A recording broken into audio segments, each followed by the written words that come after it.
भगवान श्री कृष्ण कहते हैं, जो बीत गया उस पर विलाप कैसा, जो है उस पर अहंकार कैसा, और जो आने वाला है उसका मोह कैसा। भगवान श्री कृष्ण कहते हैं, हवा में सुनी हुई बातों पर कभी यकीन मत करना।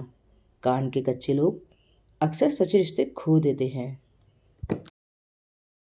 भगवान श्री कृष्ण कहते हैं, जब भविष्य धुंधला पड़ने लग जाता है तब आपको अपने वर्तमान में ध्यान केंद्रित करने की आवश्यकता है।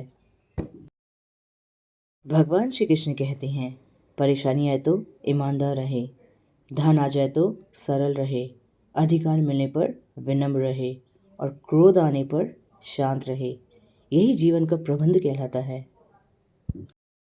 महाभारत में अर्जुन भी भाईचारा निभाना चाहते थे, पर श्री कृष्ण ने समझाया कि भाईचारे के चक्कर में रहे तो धर्म और राष्ट्र नहीं बचेगा।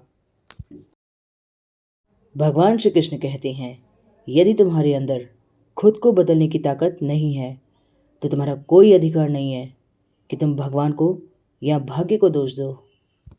भगवान श्री कृष्ण कहते हैं, जीवन में दो ही सच्चे साथी है, एक अपना किया हुआ कर्म और दूसरा परमात्मा। शेष तो सब यहीं मिले हैं और यहीं बिछड़ जाएंगे।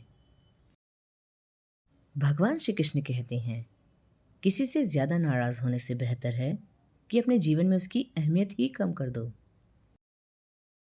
भगवान श्री कृष्ण कहते हैं, कुछ पाना है तो स्वयं पर भरोसा कीजिए। सहारे कितने भी सच्चे और अच्छे हो, साथ छोड़ ही जाते हैं। भगवान श्री कृष्ण कहते हैं, क्रोध तब पुण्य बन जाता है जब वह धर्म और मर्यादा के लिए किया जाए, और सहनशीलता तब पाप बन जाती है जब वह धर्म और मर्यादा को बचा ना पाए। भगवान श्री कृष्ण कहते हैं, देखने में फूल सुंदर हो लेकिन उसमें खुशबू ना हो तो उसका होना ना होना बराबर है। उसी तरह अगर कोई व्यक्ति कितना ही मीठा क्यों ना बोलता हो, पर जैसा बोलता हो वैसा ना हो तो उसकी मीठी वाणी व्यर्थ है।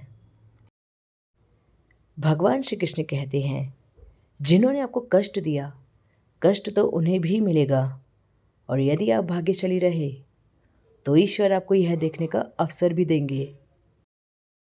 भगवान श्री कृष्ण कहते हैं कि हे अर्जुन, जो मनुष्य बिना कर्म फल की इच्छा किए हुए कर्म करता है तथा अपना दायित्व मानकर सत्कर्म करता है, वही मनुष्य श्रेष्ठ कहलाने योग्य है। भगवान श्री कृष्ण कहते हैं, एक दिन शिकायत आपको वक्त से नहीं बल्कि खुद से होगी कि एक खूबसूरत जिंदगी सामने थी और आप दुनियादारी में उलझे रहे। प्रेम से बोलो, राधे राधे।